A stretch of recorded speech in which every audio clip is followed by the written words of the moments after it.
ஹே பாட்டி ஒண்ணு தொடங்கட்டுமா, அதிரடி களப்பட்டுமா, கேம்பெயின தான் திறக்கட்டுமா, மைக்க கையில் எடுக்கட்டுமா. ஒரு நிமிஷம், நான் சொன்னேன் ஷாம்பெயினை தான் திறக்கட்டுமான்னு சொன்னேன். ஷாம்பெயினா?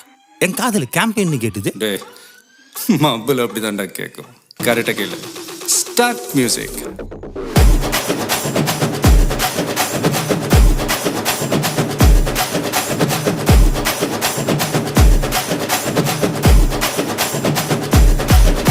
ஹே பாட்டி ஒண்ணு தொடங்கட்டுமா, அதிரடி களப்பட்டுமா, ஷாம்பெயினை தான் திறக்கட்டுமா, மைக்க கையில் எடுக்கட்டுமா.